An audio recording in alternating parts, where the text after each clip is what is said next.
খুব বেশি ভালো হইতে চান না আপনারা, এত বেশি ভালো হওয়ার দরকার। হ্যাঁ, মামা চাচা খালু ধরে ধরে পার করে দিয়েন না। ও পার পেয়ে গেলে পরের বার আপনাকে পার করবে না। আপনারা ভুল করতেছেন। যারা যারা যাদের হাতে এরকম 100-200 ক্রস ফায়ারের রক্ত লেগে আছে, এদেরকে যদি আপনি মাফ করে দেন, তাহলে আপনার চেয়ে বড় আহাম্মক বোকা আর পৃথিবীতে কেউ নাই।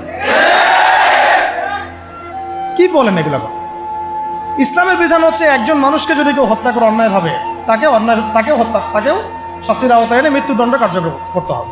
আর যাদের হাতে এরকম 10টা 20টা 30টা করে ক্রস ফায়ারের রক্ত লেগে আছে, আপনি ওদেরকে মাফ করে দিবেন? এত বেশি ভালো হইতে ইসলাম শিখায়নি তো আমাদেরকে। এগুলো তো ভালো না, এগুলো বোকামি। এগুলো কি? এগুলো তো ভালো না, এগুলো হচ্ছে কি বোকামি। ইসলাম শিখে আমাদেরকে ডিপ্লোম্যাটিক হতে, ম্যাচিউরড হতে। সুবহানাল্লাহ। আমি এগুলো দেখে খুব আসলে হতাশ, তাই একটু আক্রোশের কথা বলে ফেললাম, কিছু মনে করবো না।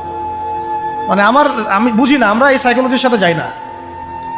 একজন ব্যক্তি যদি 10টা মানুষকে এভাবে নির্মমভাবে খুন করতে পারে, জবাই করে দিতে পারে, আপনারা তো জানেন না বিষয়গুলো।